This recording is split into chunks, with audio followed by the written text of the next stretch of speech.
Francisco José de Lucena era seu nome. Seu pai cadeiro, sua mãe era Yaya. Pernambucano, na cidade de Panelas. Lá no Agreste era o seu natural.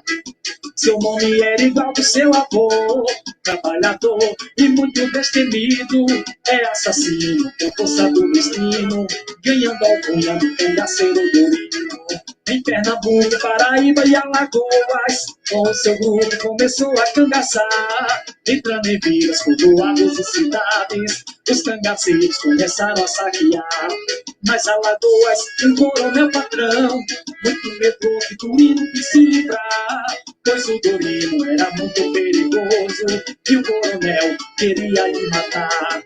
A emboscada que lhe fez o seu patrão, com jagunços vinha pra lhe pegar. Canguçu era o nome do jagunço, que errou o tiro, se agarraram no punhar. Agarrados a roleta pelo chão, com o Dorino começando a sangrar. Apunhalou o Canguçu no coração, e sua vida começou a se pintar. Corre menino, o cangaceiro Dorino. Corre menino, o cangaceiro Dorino. Corre menino, o cangaceiro Dorino. Trabalhador, corre menino, cangaceiro Dorino.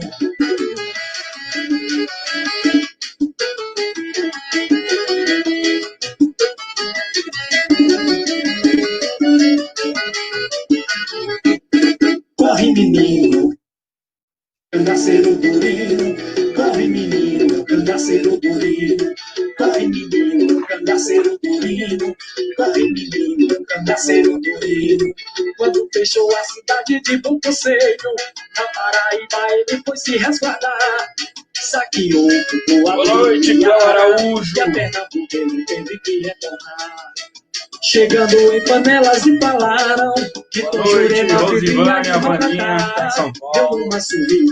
Boa noite ao Júnior Santos. Boa noite a todos que estão chegando. A mulher de Jurema, já já a gente vai começar mais uma live incrível, tá bom? E tudo a ver com essa música, hein? Que nunca mais pensou em libertar. O delegado, por nome Major Jerônimo, com os soldados em Brejo foi procurar. Cercar a casa e o Dorino estava dentro. No tiroteio ele veio a escapar. Lagoa do Souza, o roxo preferido. Juvencio Pedro de Lucena, Santo Cor. É o seu tio amado. Lembrando que o bate-papo literário começa sempre às 9 horas. Com o Cruzeta, seu rifle 44. Quero saber de vocês se vocês estão me ouvindo bem. Pra quem não sabe, é um revólver mutilado que protegiu que dá seu comandante. Todos me ouvem bem. Cangaceiro Dorino, corre menino, cangaceiro Dorino, corre menino, cangaceiro Dorino, corre menino, cangaceiro Dorino. Todos me ouvem bem. Alto e claro. Boa noite, Crislaine. Boa noite, Janaína. Boa noite, Bergerson. Boa noite, Cléo Araújo, mais uma vez aqui. Maria Simone, boa noite. José Dédalo, meu tio, está em São Paulo. Boa noite, boa noite, boa noite a todos. Corre menino, cangaceiro Dorino, corre menino, cangaceiro Dorino. Dorino foi a fazenda barriguda, com 4 cabras a fazenda foi criar. Mandaram o homem e a família ir embora, foi em Alpines, se apossaram do lugar. Para a dona da fazenda ainda pediram 200 mil réis pra fazenda não queimar. Dona Francisca, o filho deu dinheiro e os cangaceiros foram embora do lugar. Áudio ok, obrigado, Crislaine Soares, Rosivânia, Vaninha, José Roberto, boa noite. O Everton Silva, boa noite. Francisco Soares, boa noite. E a Silvana Silva, boa noite a todos. Eu pedi o meia desafeto de Dorino, 3 emboscadas pra ele mandou botar. Em Boqueirão, Brejinho e saco de cobras. Boa noite, Avante. Boa noite, Edilma Cavalcante. Tudo bem, graças a Deus. Com seus compadres e Tudo sua bem com nova piada. Recebeu uma rajada de balas, que sua cabeça ficou toda estraçalhada. Mas a história que eu ouvi dizer, para você que não quer acreditar, a sua mãe juntou todos seus miolos, com sossego quando todos mandou matar. Presta atenção nessa música, viu? Tem tudo a ver a live de hoje. Luísa Lucena, conhecida por Yaya.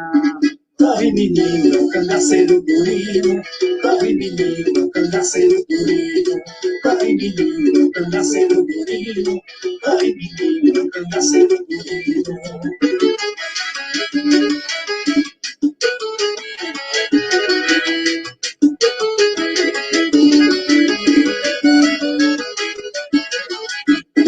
Corre, menino, cangaceiro durinho.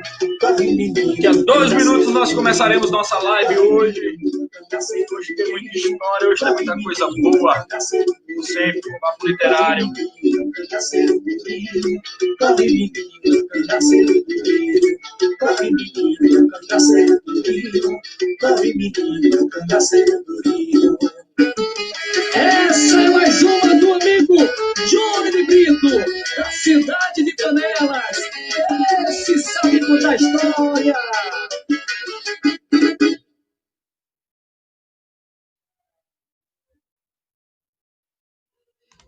É isso aí, galera. Boa noite a todos. Vamos colocar um pouco mais de música aqui, né? Falta exatamente 2 minutos para começar.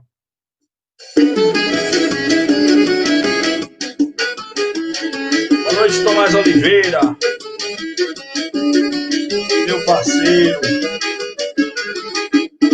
Francisco José de Lúcia. Boa noite, José de Milson. Boa noite, Jean. Boa noite, Wanda França, Erlane Cavalcante.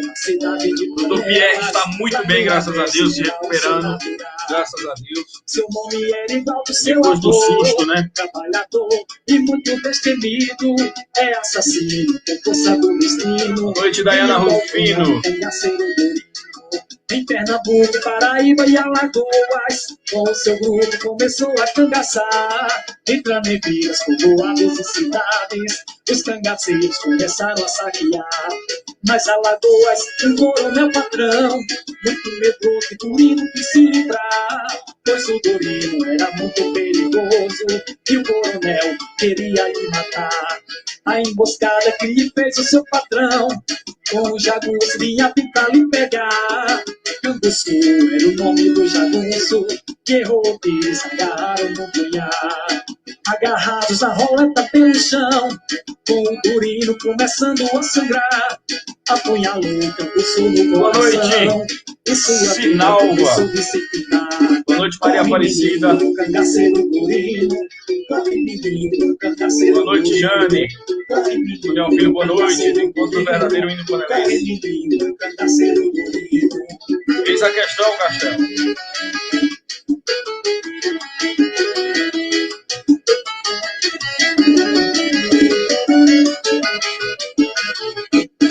Corre, menino, cangaceiro Durino.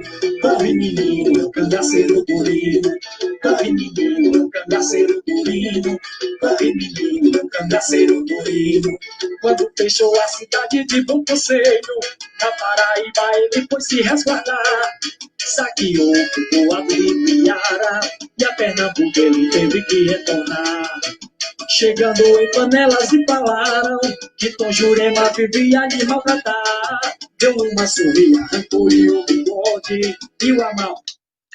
É isso aí, boa noite a todos vocês, sejam todos bem-vindos a mais um Bate-Papo Literário, que é um programa do Movimento Cultural Panelense, aqui no Bate-Papo Cultural, para quem não sabe, no Bate-Papo Literário do Movimento Cultural, né? Para quem não sabe, nós indicamos leituras, nós falamos sobre livros, nós falamos sobre cultura panelense, não faço resenha de livros, tá bom, minha gente?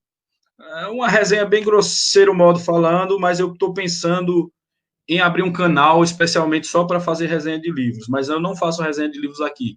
Eu bato um papo de modo bem grosseiro com as pessoas sobre determinadas leituras, sobre a história de Panelas, que a gente, quando eu digo a gente, me refiro às pessoas, quase em geral em Panelas, desconhecem muito a sua história.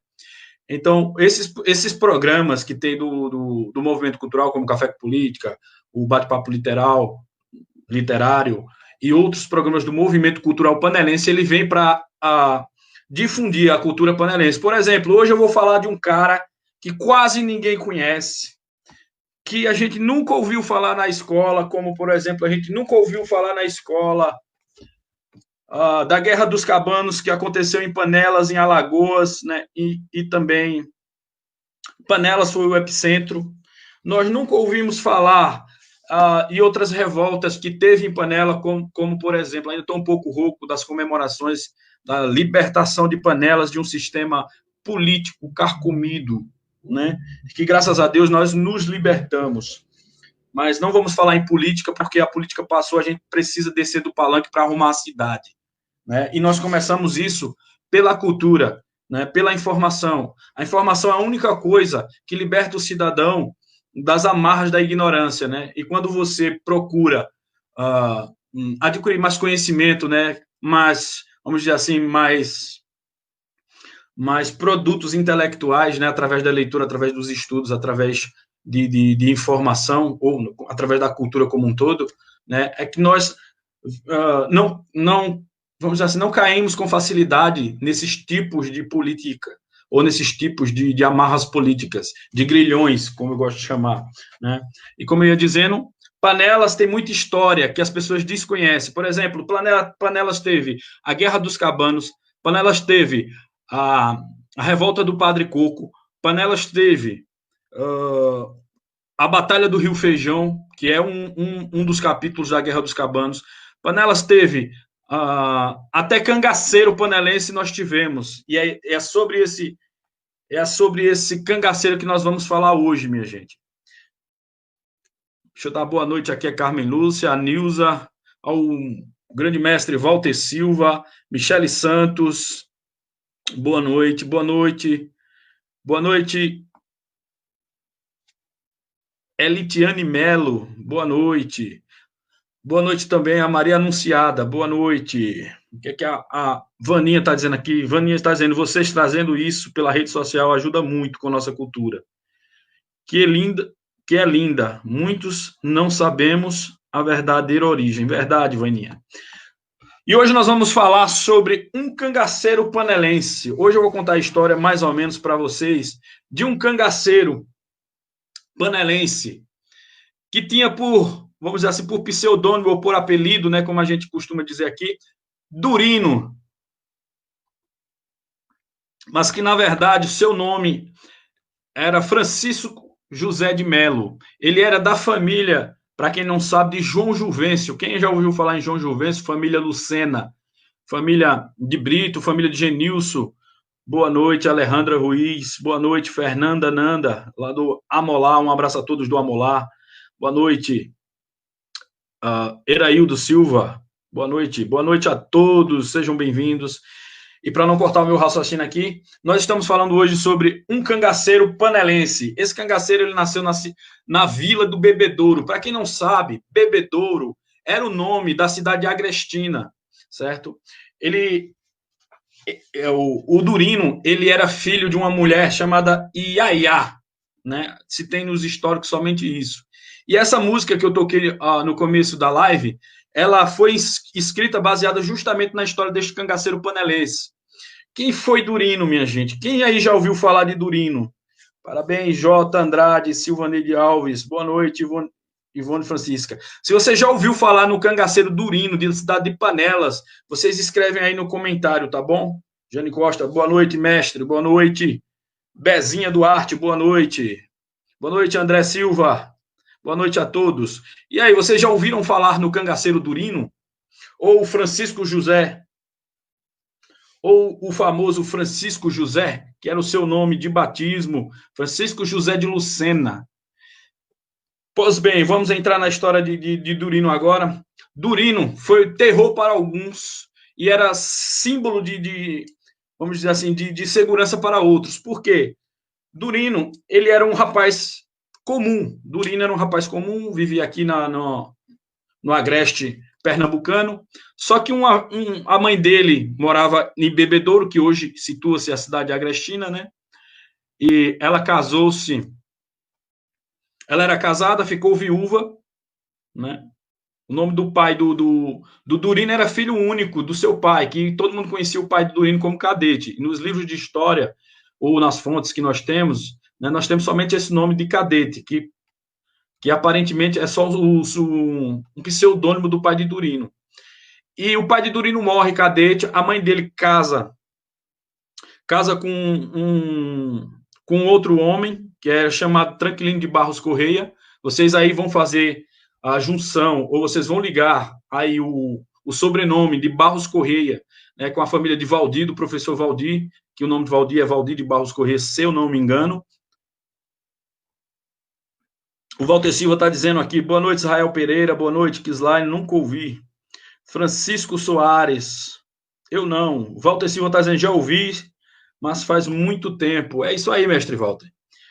Durino, ele era filho, como eu falei no começo, né, de Yaya, casada com Cadete. Cadete morre na cidade de Agrestina, ela fica viúva e casa com Tranquilino de Barros Correia.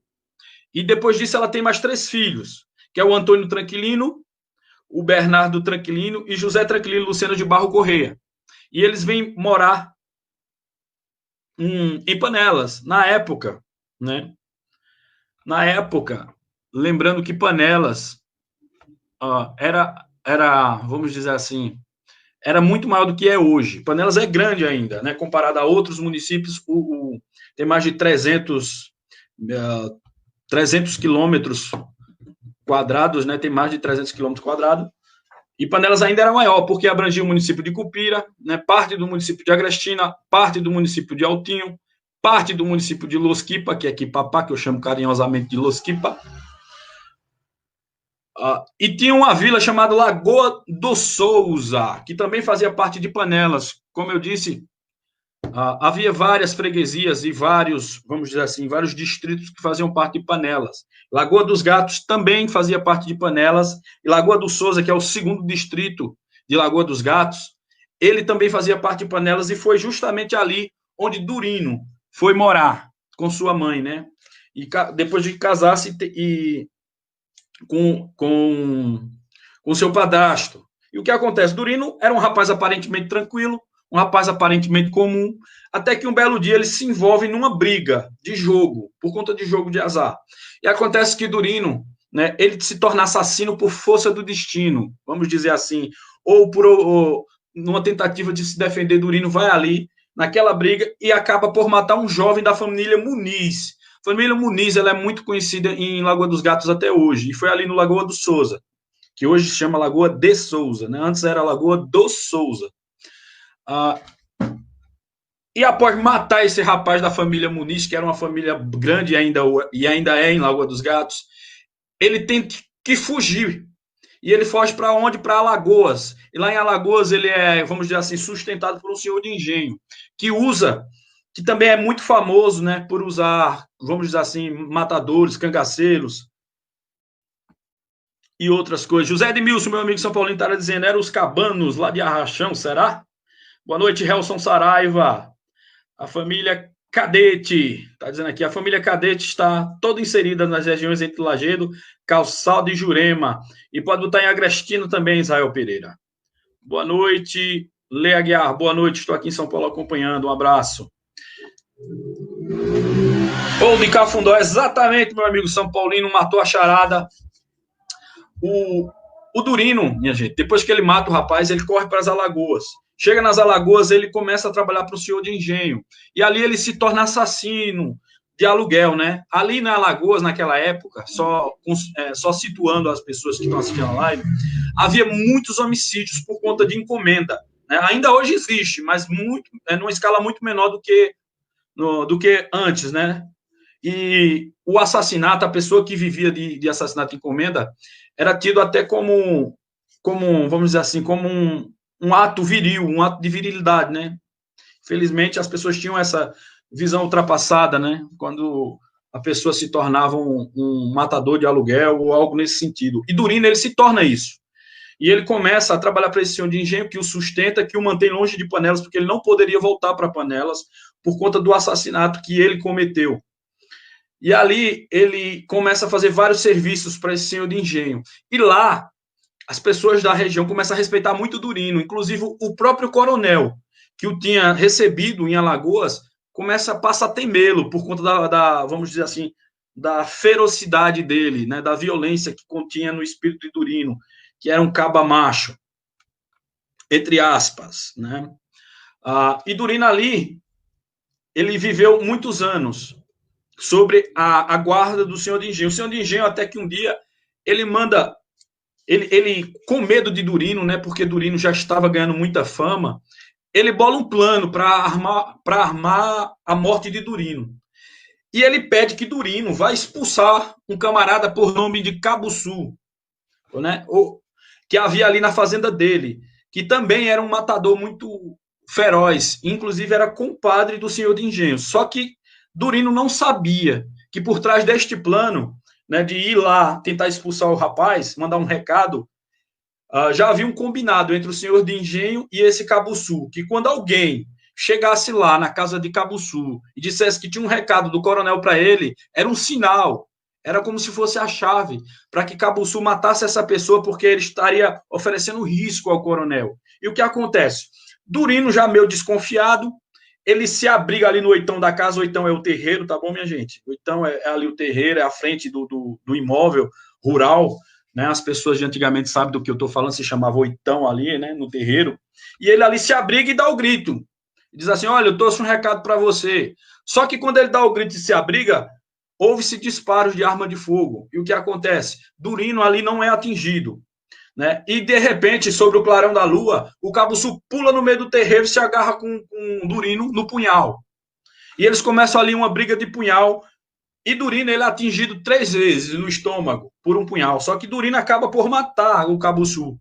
E Durino, ferido, ele volta para a casa do coronel e conta o que aconteceu, né? Sem saber que foi o coronel justamente que armou aquela situação para que Durino morresse. E ali o coronel, assustado, diz assim, mas você matou o meu compadre? E ele diz, não foi o senhor que mandou? Foi o senhor que mandou eu matar o cabra? Eu matei o cabra. E ali, minha gente, o coronel começa a tratar dele, só que eles não têm, vamos dizer assim, uma medicina muito avançada que desse conta de salvar a vida de Durino. Então Durino diz ao coronel que quer ir embora, voltar para Panelas, e o coronel sente um alívio e dá até muito dinheiro para Durino, diz assim, olha, vai. Aí ele chega em Panelas, ele é bem tratado, diz os livros de história, né, as páginas da história, que inclusive perfurou o intestino de Durino 3 vezes. Inclusive, até fezes saía pelo ferimento, e para aquela época era praticamente um atestado de morte, né? Você ser ferido daquela forma. Só que Durino, depois de muito repouso e um tratamento especial, ele consegue se curar, e ele fica pronto. E ali, minha gente, deixa eu ler aqui os comentários, tem mais gente chegando. Ábia Campos, boa noite. Rosângela Elvira, boa noite. Roberto Santana, boa noite. Esse cara é top, já tive a honra de cortar o cabelo. O Robério aí, minha gente, esse Robério aí é lá de Rio Pardo de Minas. Quando estive de passagem lá, ele foi o meu cabeleireiro. E dos tops, viu? Então é isso, minha gente. Durino começa a se juntar com uns cabas muito ruins depois que chega em Panelas. Durino era uma pessoa querida e, ao mesmo tempo, malquista. Vou explicar o porquê. Durino, ele sempre que vinha a Panelas, a criançada adorava Durino. Por quê? Porque Durino tinha umas brincadeiras, e ao passo que fazia essas brincadeiras, dava dinheiro às crianças e às pessoas pobres, tá bom? Durino não era totalmente uma pessoa ruim. O que aconteceu, Durino? A força do destino fez ele cair no mundo, vamos dizer assim, do homicídio, né? E ele não soube mais como sair daquilo. E como eu falei, meu amigo São Paulino, Durino viveu muito tempo, inclusive, um dos lugares preferidos deles era o Lagoa do Souza, ou Lagoa de Souza. Né? O São Paulino está dizendo assim, sou da época de Frei Caneca, em 1974. Muito bem, São Paulo. Frei Caneca, para quem não sabe, participou da Revolução dos Frades, ou dos Padres, em Recife. E está escrito, inclusive, neste livro aqui, eu acho que tem algumas passagens aqui nesse livro, Pernambuco Revolucionário, Guerra dos Cabanos, tem este outro... Gente, existem muitos livros que falam sobre a história de Panelas, tá bom? Eu, pesquisando, descobri vários livros, como, por exemplo, esse livro é recente, foi escrito pelo mestre José Alexandre Saraiva, de Labiata, Lagoa do Canoa. Labiata é como ele chama carinhosamente a cidade de Panelas. Tem muita coisa aqui sobre Panelas, como vocês podem ver aqui no mapinha, né? Labiata, que está aqui, é Panelas, tá bom? Esse livro aqui eu ganhei de presente do meu amigo Walter Silva e do mestre José Alexandre Saraiva. Tem esse livro também que fala sobre Pernambuco revolucionário, né? Tem esse livro aqui que fala sobre Panelas, mais em específico, mas abrange também Alagoas e outras cidades que tiveram a participação dos cabanos nessas guerras. Esse livro aqui é considerado um dos mais importantes sobre o tema, que é a Guerra dos Cabanos, com o epicentro na cidade de Panelas. Inclusive, eu tenho um artigo escrito no site do movimento, que é www.movimentocultural.org. Se você quiser ler meu artigo sobre a Guerra dos Cabanos, um artigo completo, você vai até lá, www.movimentocultural.org, tá bom? Feitos os anúncios, voltando à história de Durino. E Durino sempre vinha a Panelas e brincava com as crianças, dava dinheiro aos pobres. E acontecia que Durino tinha um costume de brincar com os meninos o seguinte: ele pegava no couro da barriga dos meninos e levantava o menino. Se o menino não chorasse, ele ganhava o dinheiro, né? Ele ganhava tostões. Ou se não, ele dava um beliscão no menino e o menino tinha que aguentar o beliscão. Era um tipo de brincadeira da época. E os meninos não choravam, né? A não ser quando saía da presença do Durino, eles choravam. Né? Mas ali eles ganhavam um dinheiro. E teve uma passagem de Durino, minha gente, que ele foi no limite de Altinho, na divisa de Altinho, né? E numa fazenda chamada Fazenda Barriguda, que era de propriedade de Dona Chiquinha Rufino. Quem conheceu? O Walter Silva deve ter ouvido todos esses nomes, né?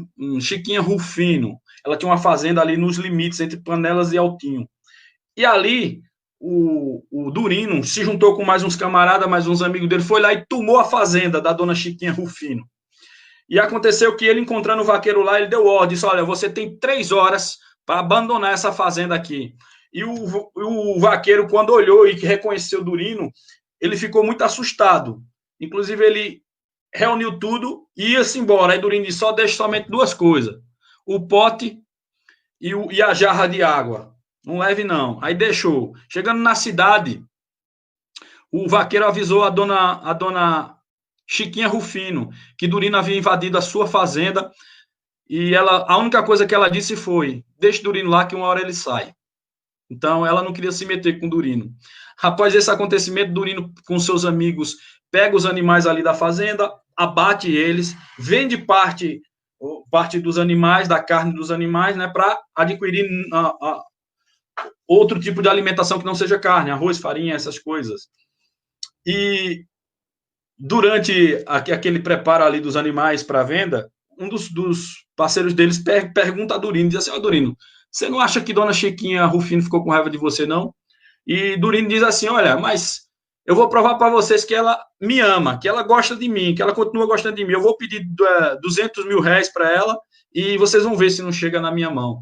E ele manda o recado para ela, pede os 200 mil reais a Dona Chiquinha Rufino, que deve ser parente da Dayana Rufino. E ali ela manda, ela não tinha o dinheiro em casa, porém ela arruma com seus irmãos e manda. E chega o dinheiro na mão de Durino. E Durino ali dá risada e comemora e diz: olha, eu não falei para vocês que ela ainda gosta de mim? Né? E tem muitas histórias, minha gente, que se fala de Durino. Eu estou pesquisando muito porque estou escrevendo livros sobre Panelas, estou escrevendo artigos, inclusive tudo que eu estou falando aqui vai ser postado no site do Movimento Cultural, né, com as fontes que eu tenho,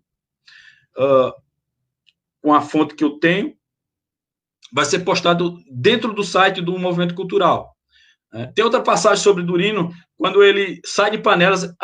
Um tempo depois, minha gente, ele abandona a fazenda da Dona Chiquinha Rufino e manda um recado para ela, dizendo: ó, Dona Chiquinha, não estou mais usando a sua fazenda, a senhora pode ficar com ela, pode retornar. E é o que ela faz, ela retorna.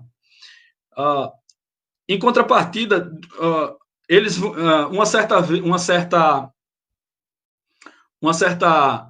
um certo tempo depois, ele está no sertão e começa a trocar tiro ali com a polícia. E como ele estava em número menor, né? Ele sozinho contra ali o contingente da polícia, ele pede para se entregar. Só pediu que o delegado garantisse a integridade física e moral dele, ou seja, que ele não apanhasse e que ele não morresse, né? Que não o matasse. E acontece que ele é preso. E chegando na delegacia, o delegado de imediato reconhece Durino e manda soltar ele imediatamente, porque o delegado, né, por medo ou por admiração, dizendo que ele era um homem de palavra, ele manda Durino sair dali da cidade e Durino volta para Panelas. Quando chega em Panelas, Durino vai à feira. E na feira ele encontra alguém, um senhor que ele não conhecia, que olha para ele e diz assim: olha, Durino, domingo você vai almoçar lá em casa.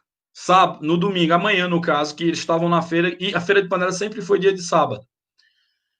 E ele pega e diz assim: eu vou dar um par de alpercatas novas, que é sandálias novas. E Durino fica revoltado porque nos pés dele, as sandálias que eles tinham estavam muito velhas. Só que o senhor que ofereceu esse jantar, não, esse almoço para ele, não tinha nem visto. Né? É tanto que Durino fica tão revoltado com esse senhor que ele procura saber onde mora, quem é, e no outro dia, domingo de manhã, ele chega na casa do senhor. É muito bem recebido, o dono da casa tinha feito um almoço muito bom para ele, e ele nem comeu direito de tanta raiva que ele estava, porque ele foi no intento de dar uma surra no velho, pela desfeita que ele fez com ele. Só que, quando termina o almoço, Durino pergunta para ele, diz assim: olha, onde é que está o meu par de alpercata, ou meu par de sandálias?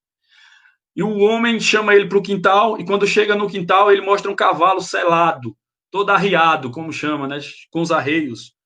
E diz assim: olha, Durino, esse aí é teu par de alpercatas, ou teu par de chinelos, né? Agora ele é teu. E Durino se emociona com aquilo, né? E ele diz: pode ficar com esse cavalo aí, que ele é muito sabido. E nesse momento, Durino dá um grito e diz assim: após o nome dele agora, a partir de hoje, vai ser sabido. E Durino monta no cavalo, e aquele homem, aquele velho, do qual ele tinha raiva, passou a ser compadre de Durino. E o que se conta nos livros de história depois é que, em outra ocasião, Durino, andando, né, porque ele era procurado por muitas pessoas querendo matar, inclusive ele tinha um inimigo mortal, ele vai para o sítio Brejinho. Sítio Brejinho aqui que a gente conhece. Chegando no sítio Brejinho, ele vai para a casa do senhor José Jurema. Ele vai para a casa do senhor chamado Jurema, no sítio Brejinho. E o que acontece? Ele pega e fica lá hospedado naquela casa. Só que o Jurema disse que vai ter um assunto dele na cidade, né? Ele querendo armar uma emboscada para Durino. E o que acontece? Ele desce para a cidade, chega na delegacia, ele diz: ó, Durino está na minha casa. Durino está na minha casa e eu quero que vocês vá lá prender ele. E o carcereiro, ouvindo essa conversa, corre e diz... Corre e avisa ao tio de Durino, que tem o mesmo nome de Durino. Né? Avisa para ele, diz: olha,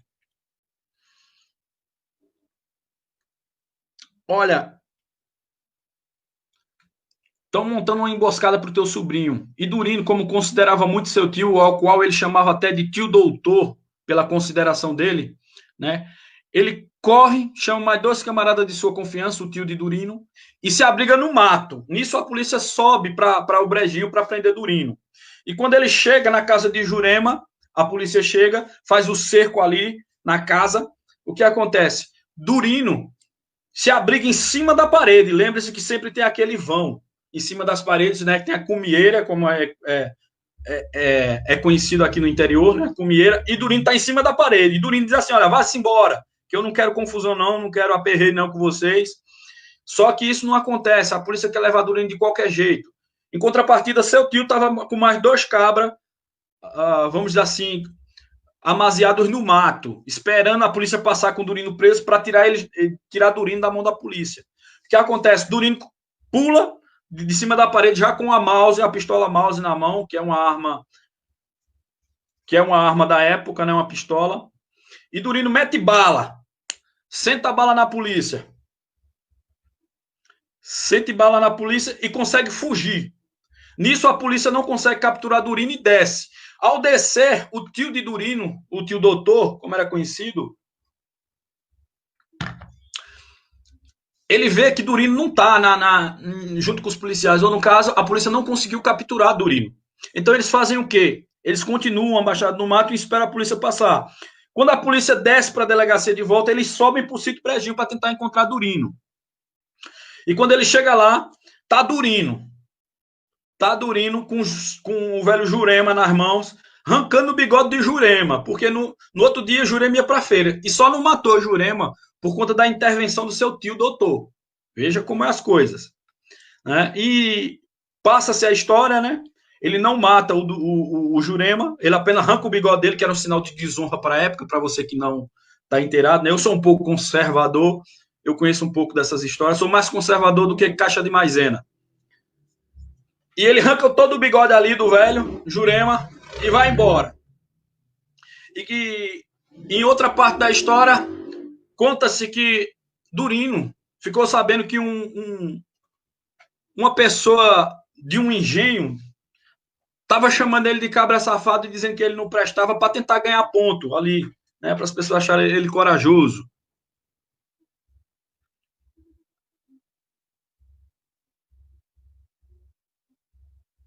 O São Paulino está contando uma história aqui, minha gente. Vou botar aqui na tela.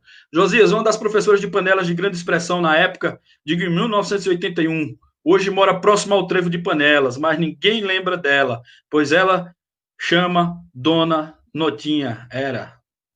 Muito bem. O Helson Saraiva está dizendo: meu bisavô materno era João Jurema. Muito bem, Helson. Pode até ser, Helson, da tua família. Pode até ser. E, como eu ia contando, né, tem outra história que conta que o Durino, né, ele ouviu falar que um cara estava destratando ele, mesmo sem conhecer ele, sem ter contato com ele, o cara tá chamando ele de cabra safado, cabra sem vergonha. E teve um domingo de manhã que Durino saiu disposto a pegar esse caba. E ele encontrou o caba, pulou a porta da frente e pegou o cabo e pegou ele pela breca, como é que se chama, né? Pelo colarinho ali, levantou ele e disse assim: olha, você tá me chamando de cara safado.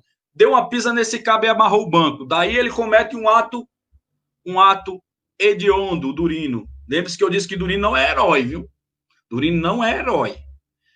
Tá bom? Quem comete atos como este não é herói, tá bom, minha gente? E ele pega, eu tô narrando uma história verídica, tá bom? Então, aqui eu não tô tentando romantizar nada. Ele era bandido, né? Por força do destino, digamos assim.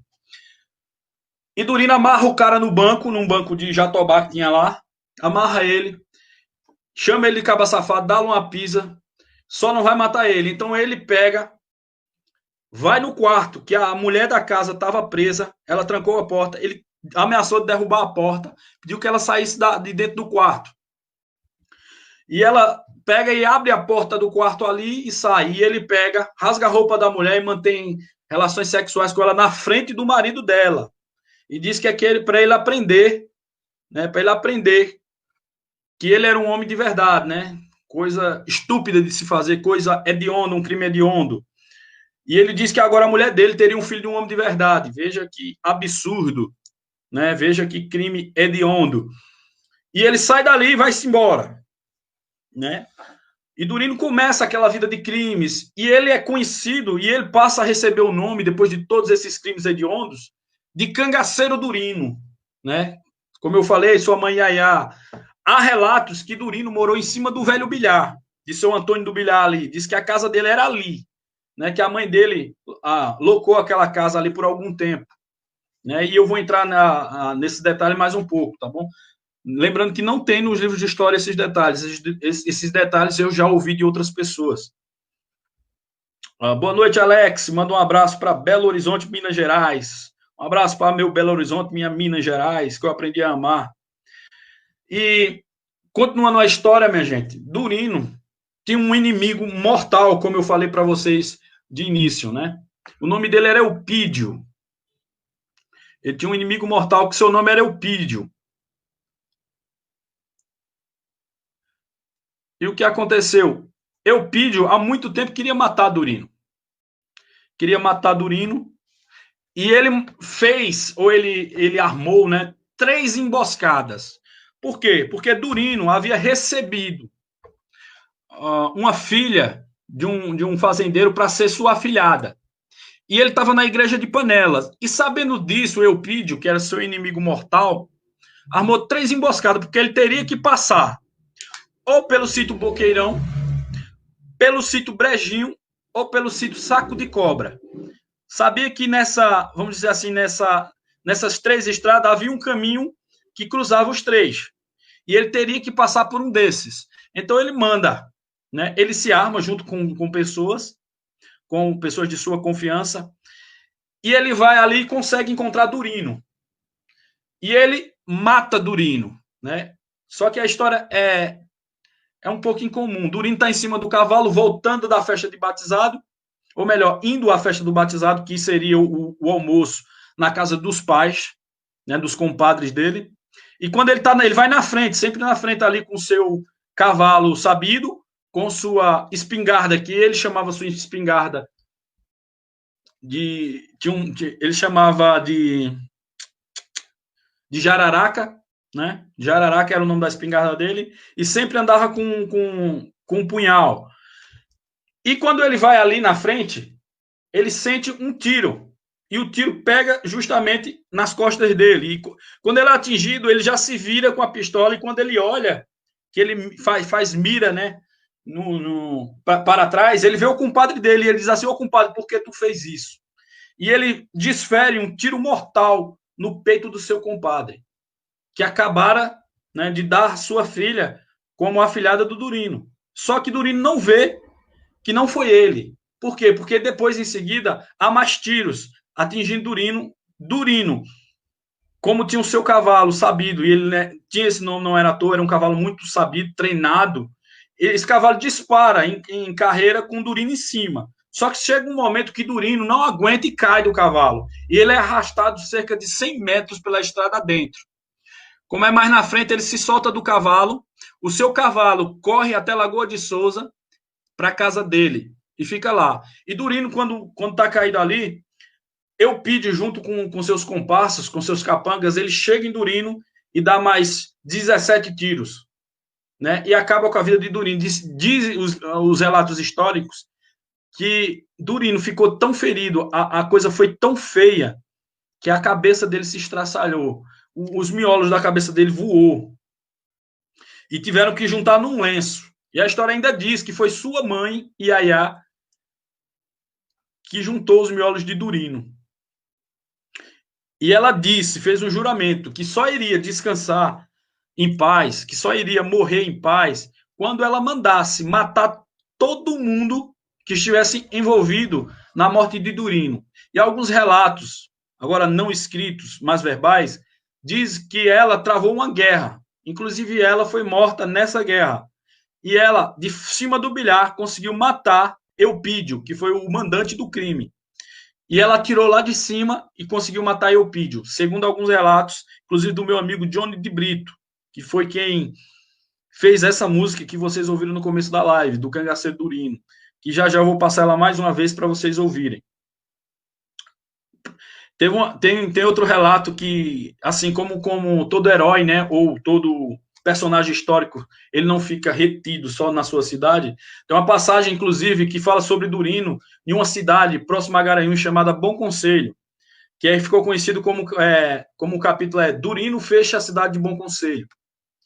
Na verdade, Durino estava lá com seus camaradas no centro da cidade, numa bodega, 7 horas da noite, e teve ali uma desavença entre ele e pessoas de Bom Conselho, e ali começa a pancadaria, né? Primeiramente foi luta corporal, depois entrou na bala. Inclusive, ele fez uso do seu rifle 44, que ele conhecia como jararaca, que ele chamava, né, como jararaca. E ali ele dá tiros para cima a erro, porque não tinha mais ninguém para brigar com ele, porque correu todo mundo, sabia que ele era perigoso, né? E ele começou a dar.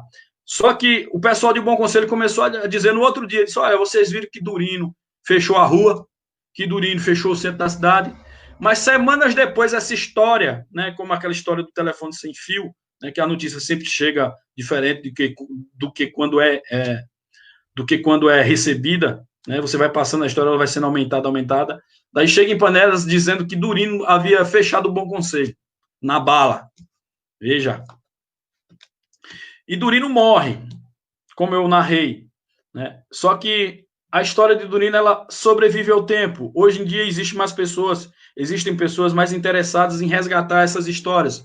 Exemplo do Oberdan Andrade, do John de Brito, de mim, né, que pretendo escrever muitos livros. Já estou escrevendo algumas coisas, inclusive estarei mais ausente das redes sociais por conta disto, né? Estou pesquisando muito, vou sentar com algumas pessoas para finalizar um dos livros, porque eu tenho um livro já, um romance, que já terminei, né? Tá prontinho, só vou revisar ele para mandar mandar ver se alguma editora se interessa por publicar este livro.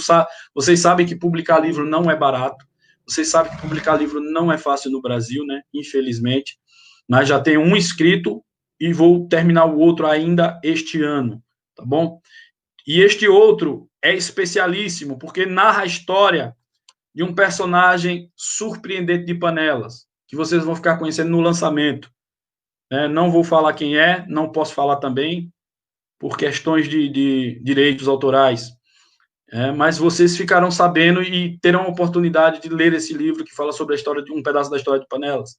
Também irei escrever um livro sobre a Guerra dos Cabanos. Estou esperando o livro do Oberdan Andrade ser lançado. Se não for lançado a tempo, eu irei buscar as fontes primárias para escrever um livro sobre a Guerra dos Cabanos e a história de Panelas juntos. Também tenho projetos para escrever sobre lendas, vamos dizer assim, lendas municipais, né? Temos várias lendas municipais, para quem não sabe. Para quem não sabe, o Gregório Bezerra, ele é a escola onde se tem mais lendas urbanas. Inclusive, minha avó foi zeladora lá, Dona Zezinha. Quem conheceu Dona Zezinha aí, fala nos comentários. Dona Zezinha, ela trabalhou como zeladora. Seu Lulo, pai de Dorgival, que trabalha lá em Juarez, também já ouviu muito dizer que dizem, né, os antigos, que a escola Gregório Bezerra ela foi construída sobre um cemitério. E que nesse cemitério, né, foram tirados todos os corpos, e ali o terreno foi limpo e foi construído o hospital e o cemitério, né, um próximo ao outro. Depois vira uma escola estadual, Gregório Bezerra.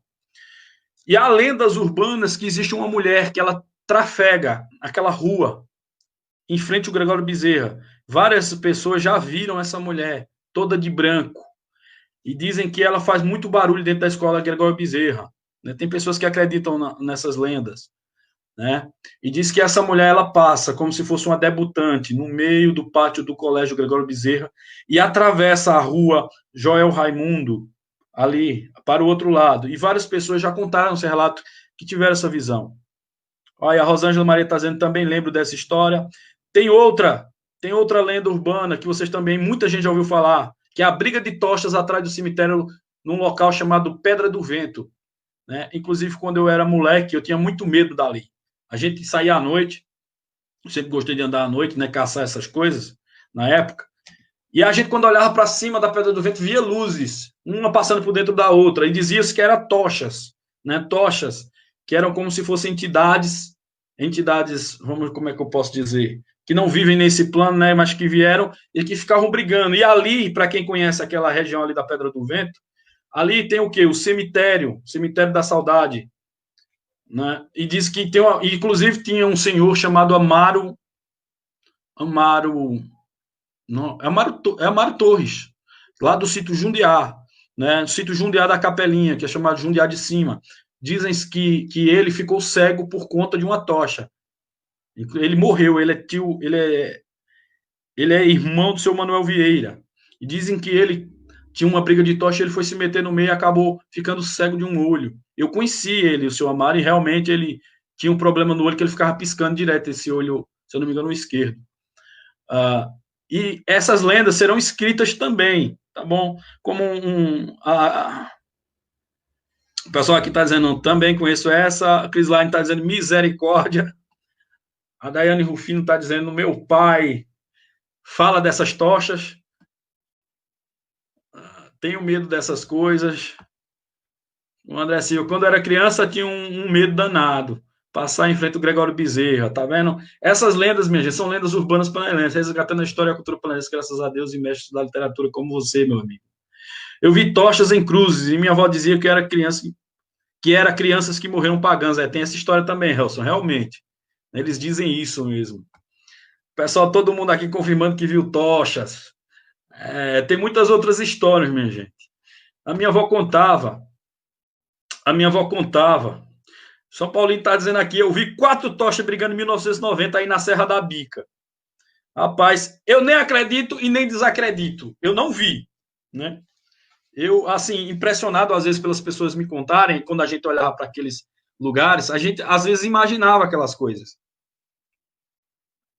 Inclusive, eu como algumas pessoas sabem, eu sou do sítio Jundiá, Morei um tempo lá com a minha avó, que foi quem me criou, né? Dona Terezinha Torres, seu Chico Matias, ou Chico Destonho, como queiram, lá do sítio Jundiá. E tinha uma lenda naquele sítio. Naquele sítio tinha uma lenda que havia uma entidade chamada Comadre Fulozinha. Quem aí já ouviu falar da Comadre Fulozinha? É isso aí, Walter. Tinha as histórias da Comadre Fulozinha. É isso aí, Walter. É exatamente a história que eu vou contar agora. E no sítio Jundiá, minha gente, tinha a história da Comadre Fulozinha. E minha avó dizia que era uma menininha, loirinha, bem loirinha, que ficava dentro do mato. E ela assobiava muito forte. Era um assobio ensurdecedor, como se fosse um canto não, como é que eu vou dizer?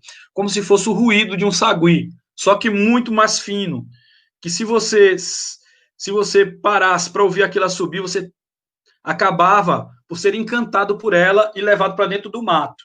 E existem lendas, existem histórias que dizem que ela dava nó no rabo dos cavalos, dava pisa nos cachorros, né? Que ela, inclusive, perdera algumas crianças na mata. Houve isso também. O cavalo do seu Onofre, do sítio Jundiá, amanheceu com o rabo todo trançado. Eu me lembro dessa história que eles me contaram. E essa menininha, ela dava um trabalho danado. E minha avó também me contava, e essa aí eu vi, eu vou contar para vocês, que no sítio a gente não poderia tomar banho altas horas da noite. Por exemplo, a gente saía do trabalho rural, iria para o lugar onde se tomava banho, né, que era a bica, que a gente chamava bica, e não podia ser muito tarde da noite, não podia estar escuro. Por quê? Porque tinha a lenda, ou a história de que uma cobra voadora, né, a papa-ovos, como minha avó costumava chamar, ela pulava e voava sobre a cabeça da gente. E que se nós ficássemos desavisados, ela poderia até nos engolir vivos. Veja. E um belo dia, depois já de adolescente, eu fui explorar o sítio. Como eu sou um explorador, todos sabem que eu visito cavernas, faço registro de pinturas rupestres, sou formado em história, para quem não sabe, né? E eu busco essas coisas justamente para enriquecer culturalmente, né, e resgatar a nossa história. E um dia eu estava neste mesmo local que a minha avó dizia que essa cobra morava, que era um pé de manga na fenda de uma pedra. E o Gerson estava comigo, o Gerson. Se ele tiver aí, dá um alô, Gerson, para confirmar a história aí. E eu vi essa cobra, minha gente, era uma cobra gigante, realmente era uma jiboia, tá bom? Não era uma papa-ovos, como ela chamava, que eu não sei a que raça de cobra ela dizia, mas eu vi a cobra, o Gerson estava comigo, e eu pulei no buraco atrás da cobra, que eu queria pegar essa cobra para fotografá-la, né? Só que não deu tempo. Quando eu pulei no buraco da cobra, ela já estava com mais medo de mim do que eu dela, porque eu não tenho medo. Aí eu pulei atrás dela, dentro do buraco, o Gerson pulou junto, e Gerson com o meu celular na mão ali tentando filmar, só que não deu tempo, que ela foi embora, muito rápido. Que lá é um lugar descido, ela entrou numa fenda de uma rocha. E eu fui atrás dessa cobra, não consegui pegá-la, infelizmente, para fazer o registro, né? Mas a história que a minha avó contava da cobra voadora é verdade. Ela existia, ela só não era voadora, entendeu? Porque a jiboia, ela tem a habilidade de trepar em pé de árvore, pé de jaca, pé de manga, né, e ficar pendurada lá, esperando algum bicho, alguma presa passar.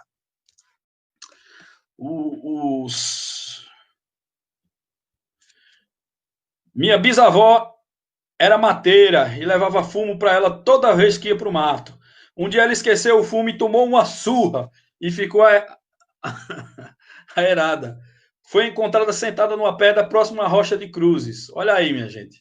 Tá vendo? Tem essa história mesmo que você teria que presentear a comadre Fulozinha para que ela não te agredisse, para que ela não fizesse mal a você, né? Porque a mata, na verdade, está sob a proteção da comadre Fulozinha, que é essa entidade, inclusive, personagem de Monteiro Lobato, como sendo Curupira, né? São a mesma entidade. São Paulino está dizendo aqui, ali na estrada do Jundiá, nas terras de Dona Menininha, tinha um cemitério de pagão. Minha gente, cemitério de pagão é aquelas pessoas que não eram batizadas, eram enterradas naquele local, separado dos outros. Marluz está dizendo que é verdade. A Crislaine Soares está dizendo, já ouvi falar da história também. O Walter Silva, confirmando aqui. Isso, Maria, historiadade Coriolano, para as bandas da chata, dizia que ela se encantava, né?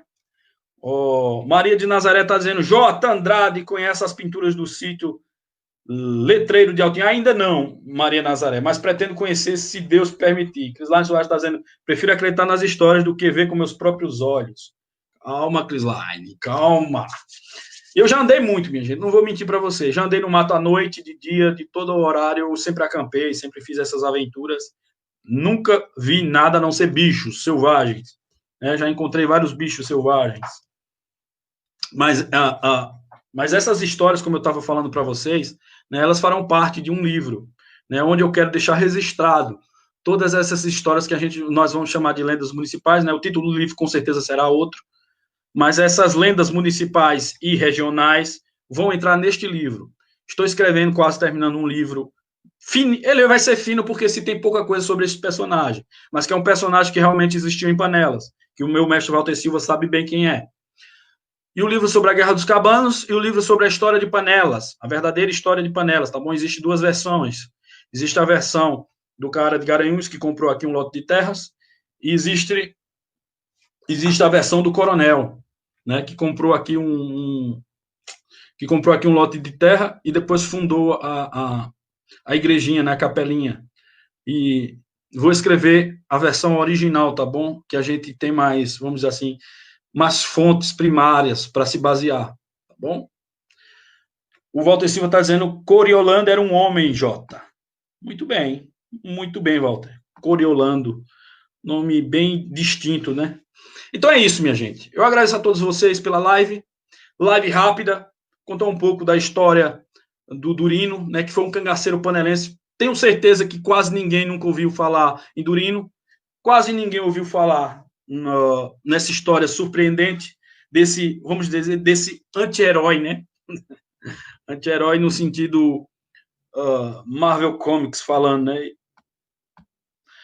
A Maria Amorim está dizendo, a comadre Fulozinha, ela já me perdeu, é horrível, passei uma hora perdida. Olha aí, ó, temos aqui pessoa que foi perdida pela comadre Fulozinha. Tá vendo, gente? É a gente conversando sobre assuntos que aparecem as pessoas. A Maria de Nazaré está dizendo, Coriolando, este homem tem uma história bem interessante, é de Panelas. Vamos resgatar essa história também. Josias, tu lembra do Peba, que eu vi na Serra da Bica em 2009? São Paulino, pelo tamanho do Peba, eu acho que era um tanque de guerra, viu? Que você ouviu. É verdade. Então é isso. Muito obrigado a todos vocês. Fiquem todos com Deus. Lutem novamente até que finalmente cordeiros se transformem em leões. A luta, minha gente, está apenas começando, né? Porque nós temos um longo caminho pela frente. Nós temos que reconstruir nossa cidade, nossa história e nossa dignidade como povo. Então é isso. Um abraço a todos. Fiquem todos com Deus. Gostaria muito de ouvir a história da comadre Fulozinha. Existe mesmo? A Maria Silva está perguntando. Se existe, eu não sei, mas que se tem vários relatos, né, de aparições dela, se tem. Isso, Maria. Coriolano. Isso, Maria Walter Silva está dizendo. Então é isso, minha gente. Fiquem todos com Deus. Um abraço.